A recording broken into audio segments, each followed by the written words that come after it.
আমি নিজের হাত কেটে ফেলব, আমি নিজেকে শেষ করে ফেলব।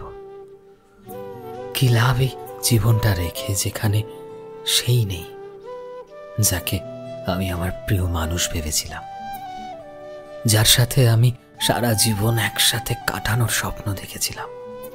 সেই মানুষটাই আমাকে হাত ছেড়ে চলে গেছে। নিজের পছন্দের মানুষটাকে হারিয়ে মানুষ প্রায়ই এসব ভাবে, এসব নিজের মধ্যে আনে। কিন্তু একটা কথা কি জানো তো, জীবনটা আসলে অতটা সহজ নয়। একটা মানুষ চলে যাওয়ায় অন্য একটা মানুষের জীবন কখনোই থেমে যায় না।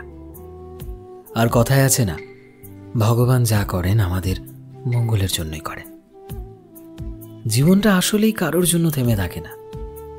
আর কি বলতো, সব কিছুরই কোনো না কোনো কারণ থাকে।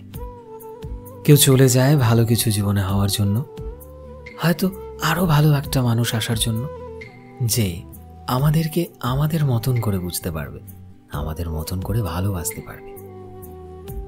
আমি জানি কাউকে ভুলে যাওয়াটা এতটাও সহজ নয়। মানুষ চলে গেলেও মুহূর্তগুলো থেকে যায়, সময়গুলো কাটানো কঠিন হয়ে যায়। তাই জীবনে যখনই তোমার কোনো পছন্দের মানুষ বা পছন্দের জিনিস হারিয়ে যাবে, সেটা নিয়ে ভাবা বন্ধ করো। নিজেকে জীবনে ব্যস্ত রাখার চেষ্টা করো। হয়তো বলা সহজ যে ভুলে যাওয়াটা সোজা, কিন্তু আমি মানি কাউকে ভুলে যাওয়া আসলেই অনেক কঠিন। আর জীবনের সবাই এই সময়টার মধ্যে দিয়েই যায়, এমনকি আমি নিজেও। কিন্তু একটা জিনিস ভেবে দেখো তো, দুঃখ তুমি কার জন্য পাচ্ছ? যে মানুষটা তোমায় ভালোবাসেনি, যে মানুষটা তোমায় মাঝপথে ছেড়ে দিয়ে চলে গেছে, তার জন্য কষ্ট পাচ্ছ। তার জন্য তুমি বাঁচার সমস্ত আশা শেষ করে দিচ্ছ। তার জন্য নিজের জীবনকে শেষ করার সিদ্ধান্ত নিচ্ছ। কেন? কে জানে, কাল হয়তো তুমি এমন মনের মতো একটা মানুষ পাবে যে তোমাকে তোমার চাইতেও বেশি ভালোবাসবে, যে তোমার অনেক মূল্য দেবে, তাই না? আর সব থেকে বড় কথা, জীবনটা আমাদের বাড়ির লোকের দেওয়া, আমাদের মা বাবার দেওয়া। কেন একটা মানুষের চলে যাওয়ায় তুমি নিজে কষ্ট পাচ্ছ, তোমার জীবনটাকে কষ্ট দিচ্ছ?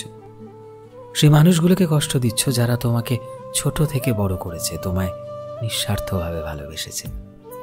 জীবনটা এতটাও সস্তা নয় যে কেউ এসেছে, কেউ কিছু সময়ের জন্য এসে চলে গেছে, তার জন্য নিজের যত্ন করা ছেড়ে দেব, নিজেদের স্বপ্ন ভুলে যাব, নিজেদের বাঁচার উপায়গুলো ভুলে যাব।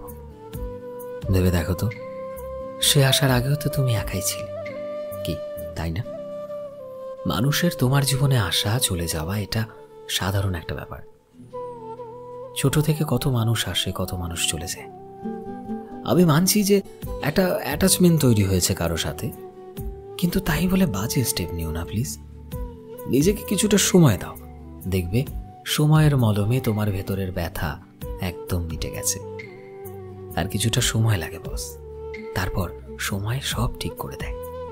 যেভাবে তুমি তার খেয়াল রাখতে, এবার থেকে তুমি নিজের খেয়াল রাখতে শুরু করো। নিজের যত্ন নাও। মন খারাপ হলে ভগবান তো আছেই আমাদের সাথে। আমাদের খারাপ সময়গুলোতে অলওয়েজ ভগবান আমাদের সাথে থাকে। তাই জীবনে এগিয়ে চলো, জীবনটাকে অনেক সুন্দর করে তোলো। সত্যি বলতে, আমি তো আছি তোমাদের সাথে, কি বিশ্বাস করো তো আমায়? সো ফ্রেন্ডস, আমি শোভন ছিলাম তোমাদের সাথে, কলমে বিশ্বজিৎ। ভিডিওটি কেমন লাগলো অবশ্যই কমেন্টে জানিও। এই মুহূর্তে তুমি যদি আমাদের ফেসবুকে দেখে থাকো, তবে প্লিজ আমাদের পেজটিকে ফলো করে দিও। চ্যানেলে নতুন হলে প্লিজ চ্যানেলটিকে সাবস্ক্রাইব করে দিও। আর যারা অলরেডি সাবস্ক্রাইব করেছো, তোমাদের সবাইকে অসংখ্য ধন্যবাদ। দেখা হচ্ছে নতুন একটা দিনের নতুন একটা ভিডিওতে। টিল দেন, সবাই ভালোবাসায় থেকো এবং সবাইকে ভালোবাসায় রেখো। Thank you.